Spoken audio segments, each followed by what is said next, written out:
ഭഗവാനേവ ഏക ആസേദം അഗ്ര ആത്മാത്മനം വിഭു. ഇത് ചതുശ്ലോകി ഭാഗവതത്തിൻ്റെ ആവർത്തനമാണ്. അഗ്രേ, ആരഗ്രേ പറഞ്ഞല്ലോ ചതുശ്ലോകി ഭാഗവതത്തിൽ. സത്തിൻ്റെയും അസത്തിൻ്റെയും ആരംഭത്തിൽ ആര് മാത്രമേ ഉണ്ടായിരുന്നുള്ളൂ? ഭഗവാൻ മാത്രമേ ഉണ്ടായിരുന്നു. വളരെ ശ്രദ്ധിക്കണേ, ഈ പറയുന്നത് ഇത് ആവർത്തിക്കാനാണ്. ഭഗവാനേക ആസേദം, ഭഗവാനേ ഉണ്ടായിരുന്നുള്ളൂ. അഗ്ര, അഗ്ര ആരംഭത്തിൽ. ആത്മാത്മനം വിഭു. ഞാൻ പറഞ്ഞു, രണ്ട് ആത്മാ എന്നുള്ള ശബ്ദം വന്നാൽ ഒരാത്മാ എന്നുള്ളതിന് അർത്ഥം മനസ്സെന്ന് അർത്ഥം. അപ്പം മനസ്സാകുന്ന ആത്മാവിനും മുമ്പ് ആത്മാവായിരിക്കുന്ന ഭഗവാൻ മാത്രമേ ഉണ്ടായിരുന്നുള്ളൂ. അപ്പോൾ നമ്മളൊന്ന് ശ്രദ്ധ വയ്ക്കൂ. അപ്പം മനസ്സെന്ന് പറയുന്നത് ആത്മാവായിരിക്കുന്ന ഭഗവാനിൽ നിന്നും പ്രകടമായിരിക്കുന്ന ഒരു ശക്തി മാത്രമാണ്. ഏത്? മനസ്സ്. വളരെ ശ്രദ്ധിക്കണേ പറയുന്നത്. വാട്ട് ഈസ് മൈൻഡ് എന്ന് ചോദിച്ചു കഴിഞ്ഞാൽ ഇറ്റ് ഈസ് എ മാനിഫെസ്റ്റഡ് ആണ്, പ്രകടമായതാണ്. എവിടുന്നാണ് പ്രകടമായിരിക്കുന്നത്? എവിടുന്നാണ് പ്രകടമായിരിക്കുന്നത്? ഒരു വിത്തിന് മുളയ്ക്കണം എന്നുണ്ടെങ്കിൽ ആ വിത്തിൽ, ഒരു പയറിൻ്റെ വിത്ത്, നിങ്ങളൊരു ചെറുപയറിൻ്റെ വിത്ത് വെള്ളത്തിലിടണം. അപ്പം അതിൽ നിന്നൊരു മുള പൊട്ടുമല്ലോ. ഒരു വിത്ത് നിങ്ങൾ ചട്ടിയിലിട്ട് വറക്കണം, അതും നിങ്ങൾ വെള്ളത്തിലിടണം. അപ്പോൾ ഒന്ന് വറക്കാത്ത വിത്താണ്, ഒന്ന് വറുത്ത വിത്താണ്. ഏത് മുളയ്ക്കും? എന്തുകൊണ്ട് വറുത്തത് മുളയ്ക്കുന്നില്ല? രണ്ടും വിത്തല്ലേ. ഒന്നിൽ മുളയ്ക്കാനുള്ള ഒരു ശക്തി നിങ്ങൾ നശിപ്പിച്ചു കളഞ്ഞു, എന്നാൽ മറ്റൊന്നിലോ മുളയ്ക്കാനുള്ളൊരു ശക്തിയുണ്ട്. ഇതുപോലെ നമ്മുടെ മനസ്സിന് ചിന്തിക്കാനുള്ള ഒരു ശക്തി അതാര് കൊടുത്തു? അത് നമ്മൾ മനസ്സിലാക്കുന്നില്ല. ഈ ചിന്തിക്കാനുള്ള ശക്തി അത് മനസ്സിൻ്റേതല്ല വാസ്തവത്തിൽ, അത് ഉള്ളിൽ നിറഞ്ഞിരിക്കുന്നൊരു ചൈതന്യത്തിൻ്റെ. മുളയ്ക്കാനുള്ള ശക്തി വിത്തിൻ്റേതായിരുന്നു എങ്കിൽ വിത്ത് വറുത്താലും വിത്ത് മുളയ്ക്കേണ്ടതായിരുന്നു. അത് വിത്തിൻ്റെ അല്ല. അതെവിടുന്ന് വന്നു? അത് വിത്തിലും എല്ലാറ്റിലുമുണ്ട്. പക്ഷേ അതിനെ വറുത്തു കഴിഞ്ഞാൽ പിന്നെ വിത്തിനൊരിക്കലും മുളയ്ക്കാൻ പറ്റില്ല. മനസ്സിലാവുന്നുണ്ടോ? അത് ഒന്നുകൂടി വ്യക്തമാക്കാം. ചിന്തിക്കൂ നിങ്ങൾ. അതായത് നമ്മുടെ സ്വന്തം ജീവിത അനുഭവങ്ങൾ നിങ്ങൾ നോക്കിക്കഴിഞ്ഞാൽ, വീട്ടിൽ നടക്കുന്ന കാര്യങ്ങൾ ഓരോന്നെടുത്ത് നോക്കിക്കഴിഞ്ഞാൽ നമുക്ക് കാണാൻ സാധിക്കും. ഇപ്പോൾ ഒരു ചെടി, അതിൻ്റെ തണ്ട് മുറിച്ചിട്ട് മാറ്റി വയ്ക്കാം, കുഴിച്ചിടാൻ നമുക്ക് സാധിക്കും വിചാരിക്കുക. ആ തണ്ട് നിങ്ങൾ ഉണക്കിക്കഴിഞ്ഞാൽ പിന്നെ നിങ്ങൾ കുഴിച്ചിട്ടിട്ട് കാര്യമുണ്ടോ? അതിനാ പച്ചപ്പുള്ളപ്പോഴാണ് കുഴിച്ചിട്ടാൽ അത് വീണ്ടും തഴച്ചു വരുന്നത്. അപ്പോൾ അത് തണ്ടാണ് മുളയ്ക്കുന്നതെങ്കിൽ അത് ഉണങ്ങിയാലും അത് മുളയ്ക്കണം. അപ്പം അതിലെന്തോ നേരത്തെ ഉണ്ടായിരുന്നൊരു ശക്തി ഉണങ്ങിയപ്പോൾ അത് ഇല്ലാതെയാകുന്ന സമയത്ത് പിന്നെ അത് മുളയ്ക്കുന്നില്ല. അപ്പോൾ ഇതിനൊക്കെ പ്രേരണ കൊടുക്കുന്ന ഒരു ശക്തി അന്തർലീനമാകുന്നത് കൊണ്ടാണ് അതിന് മുളയ്ക്കാനും പ്രകടമാവാനും സാധിക്കുന്നതെങ്കിൽ, എൻ്റെ മനസ്സിനെ ചിന്തിക്കാൻ സാധിക്കണമെങ്കിൽ അതിനെ ചിന്തിപ്പിക്കാനുള്ളൊരു ശക്തി വേണം. ആ ശക്തിയാണ് നമുക്ക് കണ്ണുകൊണ്ട് കാണാൻ സാധിക്കാത്ത, ഉള്ളിൽ നിറഞ്ഞിരിക്കുന്ന ശക്തിയാണ് ഭാഗവതം ഭഗവാനേത ആസേതം. അതിനെയാണ് എന്ത് വിളിക്കുന്നത്? ഭഗവാൻ എന്ന് വിളിച്ചിരിക്കുന്നത്. നേരത്തെ ചതുശ്ലോകി ഭാഗവതത്തിൽ അഹം എന്ന് പറഞ്ഞു. ഇവിടെയാണെങ്കിലോ ആ വാക്കുകളുടെ വ്യത്യാസം കണ്ടു നിങ്ങൾ? അഹമേവ ആസേത് അഗ്രേ എന്ന് അവിടെ പറഞ്ഞപ്പോൾ ഇവിടെ പറയുന്നു ഭഗവാനേക. എല്ലാറ്റിൻ്റെയും പിന്നിൽ ഭഗവാൻ എന്നൊരു ശക്തിയുണ്ട് എന്ന് പറയാണ്. അപ്പം ചിന്തിക്കണം എന്നുണ്ടെങ്കിൽ കൂടെ ആര് വേണം? അപ്പം നിങ്ങൾ ചീത്തത് ചിന്തിക്കുമ്പോഴും നല്ലത് ചിന്തിക്കുമ്പോഴും നിങ്ങളുടെ കൂടെ ആരുണ്ട്? ഭഗവാൻ. ഓരോ ചിന്തയുമുണ്ടല്ലോ ആ മനസ്സാകുന്ന വിത്തിൻ്റെ മുളയാണ്. നിങ്ങൾക്ക് ഏത് വേണമെങ്കിലും ചിന്തിക്കാം, നല്ലതും ചിന്തിക്കാം, ചീത്തതും ചിന്തിക്കാം. പക്ഷേ ഇവിടെ ഒരു വ്യത്യാസമുണ്ട്. എന്താണത്? നല്ലത് ചിന്തിക്കുന്ന സമയത്ത് നിങ്ങളുടെ മനസ്സ് ആരോടെടുക്കും? ഭഗവാനോടെടുക്കും. ചീത്തത് ചിന്തിക്കുന്ന സമയത്ത് നിങ്ങൾ ഏതിനെക്കുറിച്ച് ചിന്തിക്കുന്നോ അതിനോടെടുക്കും. ഞാൻ മരിച്ചുപോയ എൻ്റെ പുത്രനെക്കുറിച്ചോ ഭർത്താവിനെക്കുറിച്ചോ ആണ് ചിന്തിക്കുന്നതെങ്കിൽ മനസ്സതിലുണ്ടാവും. ആത്മേശാനുഗതോ ആത്മാ നാനാമതി ഉപലക്ഷണം. അങ്ങനെയുള്ള ആ ഭഗവാൻ ആത്മേശാനുഗതോ ആത്മാ. ഒരു ചിന്തകളും അല്ലെങ്കിൽ ഒരു ഭഗവാന്റെ ഉള്ളിൽ നിന്നും 3 ശക്തികളുണ്ടെന്ന് ഞാൻ പറഞ്ഞല്ലോ. ഇച്ഛാശക്തി, ജ്ഞാനശക്തി, ക്രിയാശക്തി. അങ്ങനെ ഇച്ഛാശക്തി എന്ന് പറയുന്ന ആ ഒരു വികാരം വരാതിരുന്നപ്പോൾ ആ നാനാമതി ഉപലക്ഷണ, ഒരു നാനാത്വവും ഇവിടെ ഉണ്ടായിരുന്നില്ല എന്ന് പറയുന്നു. ഭഗവാൻ മാത്രമേ ഉണ്ടായിരുന്നുള്ളൂ. അപ്പോൾ എപ്പോഴാണ് നമ്മൾ ഭഗവാനിൽ നിന്നും പുറത്തേക്ക് വരുന്നത്? എന്തെങ്കിലും മനസ്സിലൊരു ഇച്ഛ വരുന്ന സമയത്ത് ഭഗവാനിൽ നിന്നും പൊട്ടിമുളച്ചു നമ്മൾ. എന്നിട്ടോ സവായേവ ഏഷ തഥാ ദൃഷ്ടാനാവശ്യൽ ദൃശ്യമേകരാൾ മേനേയ സന്തമിവാത്മാനം സുപ്തശക്തിര സുപ്തൃതിൽ സവാ ഏഷ തഥാ ദൃഷ്ട നാപശ്യൽ ദൃശ്യം. ആ ദൃഷ്ടാവ് ദൃശ്യം നാപശ്യം. ആ ദൃഷ്ടാവ് ദൃശ്യത്തെ കണ്ടില്ല. അപ്പൊ ദൃഷ്ടാവ് ദൃശ്യം. ഈ വാച്ച് എനിക്ക് ദൃശ്യം, നിങ്ങൾക്കും ദൃശ്യം അല്ലേ? ഇനി നിങ്ങൾ കണ്ണടച്ചുകൊണ്ട് ഈ വാച്ചിനെ ഒന്ന് മനസ്സിൽ കാണൂ. അപ്പോഴും നിങ്ങൾക്ക് മനസ്സിലിരിക്കുന്ന വാച്ച്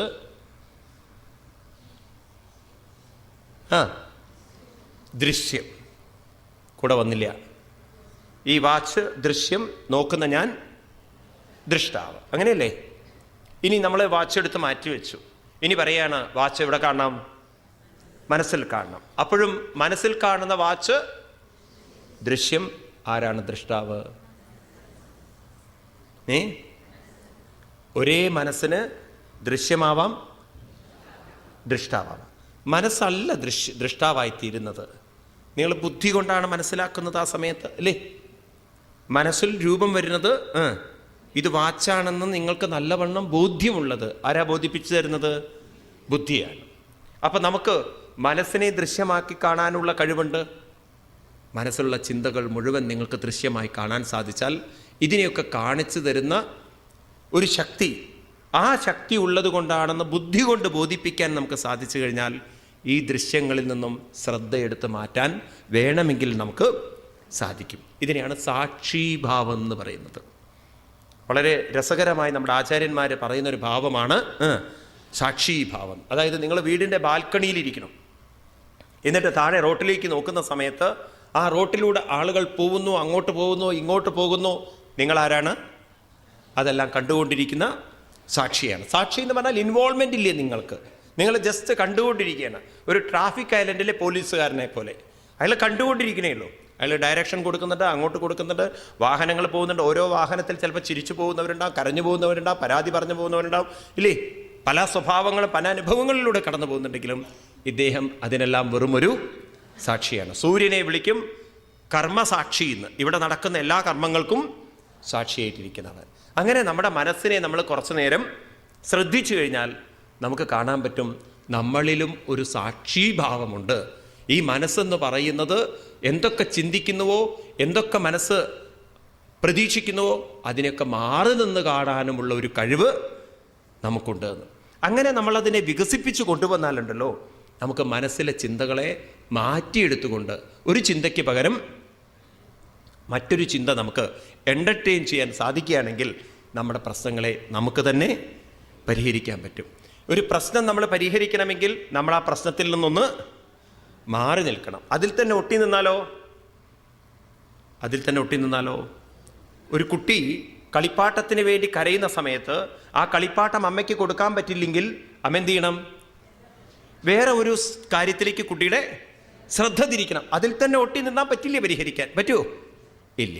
ഇതുപോലെ നമ്മുടെ മനസ്സിനെ നമുക്ക് ശ്രദ്ധ തിരിക്കാൻ സാധിച്ചു കഴിഞ്ഞാൽ തീർച്ചയായിട്ടും ഈ പ്രശ്നങ്ങൾക്ക് പരിഹാരമുണ്ട്. അതിന് ശ്രദ്ധ തിരിക്കണമെങ്കിൽ നമ്മളെന്ന് മനസ്സിലാക്കണം, എൻ്റെ മനസ്സിനെ ശ്രദ്ധ തിരിക്കാനുള്ളൊരു കഴിവ് എന്നിലുണ്ട്. ആ കഴിവുണ്ടാവണമെങ്കിൽ ഞാൻ കൂടുതൽ എൻ്റെ മനസ്സിനെ ആരിലേക്ക് അടുപ്പിക്കണം? ഭഗവാനിലേക്ക്. കാലവത്യാത്മായായം ഗുണമയ്യാമതോക്ഷജാം പുരുഷേണാത്മഭൂതേന വീര്യമാദത്ത വീര്യവൻ. ഇനി ഭഗവാന്റെ ആ സൃഷ്ടികളെ വർണ്ണിച്ചു കൊടുക്കുകയാണ്. പറയുന്നു കാലവൃത്യ. പിന്നെ എങ്ങനെയാണ് ഈ ഇച്ഛകളും ജ്ഞാനവും കർമ്മവും ഒക്കെ പ്രകടമാവുന്നത്? ഇച്ഛാശക്തി, ക്രിയാശക്തി, ജ്ഞാനശക്തി ഇതൊക്കെ പ്രകടമാവുന്നത് കാലത്തിൻ്റെ പ്രേരണ കൊണ്ടാണ്. കാലം പ്രേരിപ്പിക്കണം. ഞാൻ പറഞ്ഞു, ഒരു ആൺകുട്ടി അച്ഛനാവാനുള്ള കഴിവുണ്ടെങ്കിലും എപ്പോഴേ അവന് അച്ഛനാവാൻ പറ്റുള്ളൂ? കാലം പ്രേരിപ്പിക്കണം. അതുപോലെ പെൺകുട്ടി അമ്മയാവാനുള്ള കഴിവാവണമെങ്കിൽ കാലപ്രേരണ വേണം. ഇതുപോലെ നമ്മൾ രാവിലെ ആയാൽ എണീക്കണോ? ആര് പ്രേരിപ്പിക്കണോ? കാലം പ്രേരിപ്പിക്കണോ? ഇങ്ങനെ നമ്മൾ ജീവിതത്തിലേക്ക് നോക്കിക്കഴിഞ്ഞാൽ നമ്മുടെ ശരീരത്തെ മുഴുവൻ കൊണ്ടു നടക്കുന്നത് കാലമാണ്. മനസ്സിനെയും കുറേയൊക്കെ സ്വാധീനിച്ചിരിക്കുന്നത് കാലമാണ്. മനസ്സിനൊരു പ്രത്യേകത ഉണ്ട്. അതിന് കാലത്തിനനുസരിച്ചൊഴുകാനും സാധിക്കും, അതിന് കാലത്തിന് അതീതമായി ചിന്തിക്കാനും സാധിക്കും.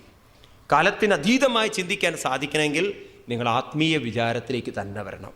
കാരണം ആത്മാവ് മാത്രമാണ് കാലത്തിനും അതീതമായിട്ടുള്ളത്. ഭട്ടതിരിപ്പാട് തുടക്കം തന്നെ അങ്ങനെയല്ലേ പറയുന്നത്? സാന്ദ്രാനന്ദാഭബോധാത്മകമനുപമിതം കാലദേശാവധിഭ്യാം നിർമുക്തം നിത്യമുക്തം നിഗമശതസഹസ്രേണ നിർഭാസ്യമാനം. സാന്ദ്രാനന്ദാവബോധം, ഈ ബോധമുണ്ടല്ലോ, ഉള്ളിൽ നിറഞ്ഞിരിക്കുന്ന ആത്മബോധമുണ്ടല്ലോ, കാലദേശാവധിഭ്യാം, കാലത്തിൽ നിന്നും ദേശത്തിൽ നിന്നും നിർമുക്തമാണ്.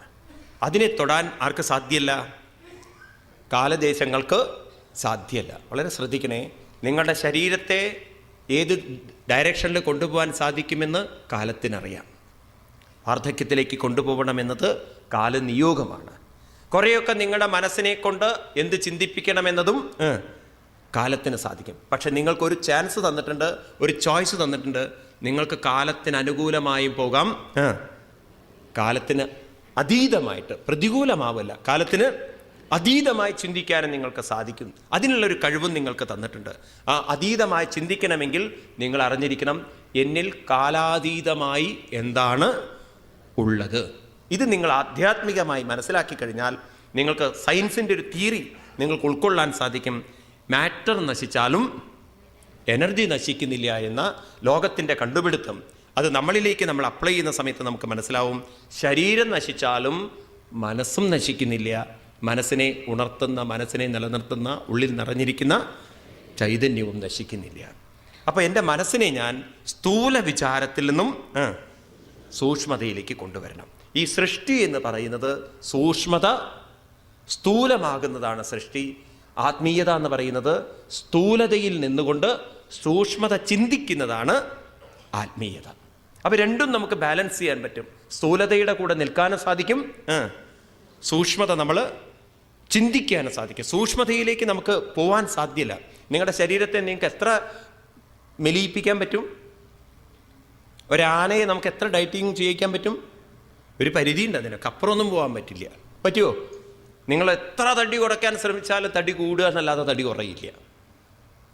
കുറേ മെനക്കെട്ട് നോക്കാമെന്ന് മാത്രം. പക്ഷേ ഒന്നുണ്ട്, ശരീരം കൊണ്ട് നമുക്ക് സൂക്ഷ്മമാവാൻ പറ്റില്ല. ഏതുകൊണ്ട് പറ്റും? മനസ്സുകൊണ്ട്. അത് നമ്മൾ അഭ്യസിച്ചെടുക്കണം. അങ്ങനെ ഭഗവാൻ മഹൽതത്വമായി, മഹത്തത്വം എന്ന് പറഞ്ഞാൽ എല്ലാ മനസ്സുകളെയും ചേർന്ന മനസ്സിനെയാണ് എന്ത് പറയുക? മഹത്തത്വം. അതിൽ നിന്ന് അഹങ്കാരം എന്ന തത്വമുണ്ടായി. പിന്നെ മനസ്സ് തുടങ്ങിയ ഇന്ദ്രിയങ്ങളൊക്കെ വികസിച്ചു. പിന്നെ ഇങ്ങനെ ലോകവികാസങ്ങളൊക്കെ ഉണ്ടായപ്പോൾ പറയാണ്, ഇന്ദ്രിയങ്ങളൊക്കെ കൂടി ചേർന്ന് ഭഗവാനെ സ്തുതിച്ചൊരു സ്തുതി, ദേവന്മാരുടെ സ്തുതിയെ 5-ാമത്തെ അധ്യായത്തിൽ പറയുന്നു. നമാമതേ ദേവപദാരവിന്ദം പ്രപന്നതാപോപശമാതപത്രം യന്മൂല ഏതോ യഥയോഞ്ചസോരു സംസാര ദുഃഖം ബഹിരുക്ഷിപന്തി. ഇന്ദ്രിയങ്ങളൊക്കെ ദേവനെ സ്തുതിക്കുകയാണ്, ഭഗവാനെ. ഇതിൻ്റെ എനിക്ക് തോന്നുന്നു ഈ ഭാഗം വരുന്നത് ചാന്തോക്യ ഉപനിഷത്തിൽ. അവിടെ 5-ാമത്തെ അധ്യായത്തിൽ ഈ പ്രകരണം വരുന്നുണ്ട്. അതായത് നമ്മുടെ ശരീരത്തിലുള്ള ഇന്ദ്രിയങ്ങൾക്കൊക്കെ ഒരു ഗർവ് വന്നത്രേ. എന്താ ഗർവ്? അവരുടെ വിചാരം അവരൊക്കെ ഉള്ളത് കൊണ്ടാണത്ര ഈ ശരീരം നിലനിൽക്കുന്നത്. ഒരു കേമത്വം. അപ്പം കണ്ണ്, മൂക്ക്, കാത്, ചെവി ഇവരൊക്കെ കൂടി ഒരു മീറ്റിംഗ് വിളിച്ചു. കണ്ണ് പറഞ്ഞു, ഞാനില്ലെങ്കിൽ കാണാൻ ശരീരത്തിൻ്റെ അവസ്ഥ, ശവം കെട്ട് നാറുമെന്ന് പറഞ്ഞു. ഉടനെ വായ പറഞ്ഞു, വലുത് അകത്തേക്ക് ചെരണം മാഷേ, അത് ഞാൻ തന്നെ മെനക്കെടണം. നീ വിചാരിച്ച എന്ത് നടക്കും? അങ്ങനെ ഇവർക്കൊക്കെ ഭയങ്കര അസൂയയും വിദ്വേഷവും, ഞാനുള്ളത് കൊണ്ടാണ് ശരീരം നിൽക്കുന്നതെന്നുള്ള മാത്സര്യ ബുദ്ധിയും. അപ്പോൾ അവസാനം ഉള്ളിലിരിക്കുന്ന പ്രാണവായു പറഞ്ഞു, നിങ്ങൾ ഈ ബഹളം വെച്ചിട്ടൊന്നും കാര്യമില്ല, നമുക്കൊരു കാര്യം ചെയ്യാമല്ലോ, പരീക്ഷിച്ചു നോക്കാലോ. എന്താ പരീക്ഷണം? ഓരോരുത്തരും കുറച്ച് ദിവസം മാറി നിൽക്കുക. എന്നിട്ടും ഈ ശരീരം നിലനിൽക്കുന്നുവെങ്കിൽ ഉപനിഷത്തിൽ പറയുന്നത് വളരെ രസമാണ്. യസ്മിൻ ഉൽക്രാമന്തേ ശരീരം പാപിഷ്ടതരം ഇവ ദൃശ്യതേ സ ഏവ ശ്രേഷ്ഠ ഇതി. ഈ ശരീരത്തിൽ നിന്ന് വിട്ടുപോയിട്ടും ഈ ശരീരം പാപിഷ്ടതരം, ശവമായി തീരുന്നില്ലെങ്കിൽ അവരാണ് ശ്രേഷ്ഠന്മാർ. അപ്പം അങ്ങനെ ഒരു ബെറ്റ് വെച്ചു. അങ്ങനെ നറുക്കെടുത്തു. ആദ്യം പോകുന്നത് ആരെങ്കിലും ഒരാൾ പോകണമല്ലോ. ആദ്യം വാക്കുപോയി എന്നാണ്. അങ്ങനെ കുറച്ച് ദിവസത്തേക്ക് പോയി. ഒരു കൊല്ലം ഇയാൾ മിണ്ടാതെയായി. ഒരു കൊല്ലം കഴിഞ്ഞു. തിരിച്ചു വരുമ്പോൾ ശരീരത്തിന് ഒരു കുഴപ്പവും പറ്റിയില്ല. ആളാണെങ്കിൽ പണ്ടത്തേക്കാൾ ഉഷാറായിട്ടായിരിക്കുന്നത്. കാരണം ഇപ്പോൾ ഒക്കെ ആംഗ്യഭാഷയിലൂടെയാണ് കാര്യങ്ങൾ. വാക്ക് പേടിച്ചു ഇയാൾ എന്താ ഇങ്ങനെയൊക്കെ കാണിക്കണം, ട്രാഫിക് പോലീസുകാരൻ കാണിക്കണ പോലെ. അപ്പം കണ്ണ് പറഞ്ഞു, നോക്കടാ, നീയില്ലെങ്കിൽ ഈ ശരീരം നിൽക്കുന്നു, മനസ്സിലായില്ലേ? അങ്ങോർക്കിപ്പോൾ സൗകര്യമായി. കാരണം ഭാര്യയോടും മക്കളോട് അധികമൊന്നും വർത്തമാനം പറയണ്ട, ഒക്കെ ആംഗ്യം കാണിച്ചാൽ മതി. ഭാര്യയും മക്കളും ആംഗ്യം കൂടുതലാവുമെന്ന് വിചാരിച്ചിട്ട് വേഗം ചെയ്തു കൊടുക്കും കാര്യങ്ങൾ. കാരണം ചിലപ്പോൾ ആംഗ്യം അവിടെ കൊണ്ട് നിൽക്കില്ലേ, ചിലപ്പം വേറെ രൂപത്തിലൊക്കെ വരും അത്. അതുകൊണ്ട് അദ്ദേഹത്തിന് വളരെ ഉഷാറാവുക ചെയ്തത്. അപ്പം ഇത് കണ്ടപ്പോൾ കാത് പറഞ്ഞു, ഇനി ഞാൻ പോയി നോക്കാം, എന്നാൽ കാണാലോ അവസ്ഥ. 1 വർഷത്തേക്ക് കാത് പോയി. കാത് തിരിച്ചു വരണു 1 വർഷം കഴിഞ്ഞിട്ട്. അപ്പോഴോ ചെവിയിലൊരു സാധനം കയറി കൂടിയിരിക്കണം.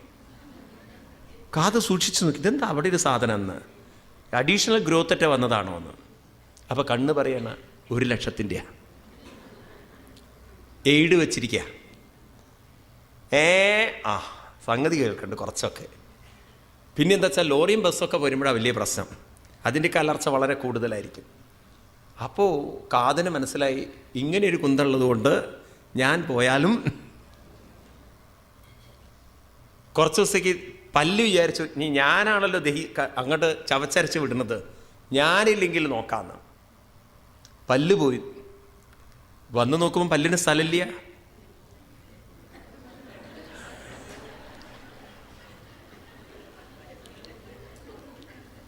കാരണം വേറെ സാധനങ്ങൾ കയറി കൂടിയിട്ടുണ്ടേ. മെയ്ഡ് ഇൻ ജപ്പാനൊക്കെ അതിനുള്ളിലിരിക്കുന്നത്, സ്ട്രോങ് ആയിട്ടുള്ള ആളുകൾ. പല്ല് വിചാരിച്ചു ഇനിയിപ്പോൾ ഞാനെവിടെയാണ് നിൽക്കുക, ഒരു രക്ഷയില്ല. പല്ല് പോയിട്ടും കാര്യമില്ല. കണ്ണു പോയി നോക്കി. കണ്ണു പോയപ്പോഴോ കണ്ണ് വന്ന് നോക്കുമ്പോൾ കണ്ണിൻ്റെ മുകളിൽ പുതിയൊരു സാധനം കയറിയിരിക്കണം. കണ്ണടയൊക്കെ വന്നിട്ടുണ്ട്, പുതിയൊരു സാധനം. പിന്നെയോ ഇദ്ദേഹത്തിന് പിന്നെ ഭാര്യയും മക്കളും ഒരു ജോലിയും പറയില്ല. വളരെ സുഖമായിട്ടൊരു ഭാഗത്ത് അങ്ങനെ ഇരുന്നാൽ മതി. ഒരു പണിയില്ല, എല്ലാ കാര്യങ്ങളും നടക്കണം. ബസ്സിലാണെങ്കിലോ സീറ്റും ഉണ്ട്, അങ്ങനെ ഒരു സൗകര്യം കൂടിയുണ്ട്. ഇനിയിപ്പോൾ ആരെങ്കിലും അബദ്ധത്തിൽ തൊട്ടാൽ പോലും പ്രശ്നവുമില്ല, അല്ലെങ്കിൽ നാട്ടുകാർ തടി പിടിക്കേ. അങ്ങനെയുള്ള സൗകര്യങ്ങളായി. എന്തൊക്കെയായാലും സൗകര്യങ്ങൾ കൂടുക എന്നല്ലാതെ സൗകര്യമൊന്നും കുറഞ്ഞിട്ടില്ല. കണ്ണിന് മനസ്സിലായി കാര്യമൊന്നുമില്ല. ഇങ്ങനെ ഓരോരുത്തർ പോയി നോക്കിയിട്ടും ഈ ശരീരം നിലനിർന്നു. അപ്പോഴാണ് ഉള്ളിൽ നിന്ന് ആ ചൈതന്യ സ്വരൂപനായ ഭഗവാൻ അവിടെ നിന്ന് അങ്ങോട്ട് പോവാൻ നിശ്ചയിച്ചു. അപ്പോഴേക്കും കണ്ണുതാ പോകുന്നു, കാതുതാ പോകുന്നു, പ്രാണനിതാ പോകുന്നു, ശ്വാസം കെട്ടടങ്ങണു, വായ വരളുന്നു, മൂക്കാകെ പ്രശ്നമായി, ശ്വാസം മുട്ടണു. ആകെ എല്ലാവരും അസ്വസ്ഥരായപ്പോൾ അവർക്ക് മനസ്സിലായി, നമ്മൾ പോകുമ്പോഴല്ല ഇത് മരിക്കുന്നത്, ഉള്ളിൽ നിറഞ്ഞിരിക്കുന്നൊരു ശക്തിയുണ്ട്. ആ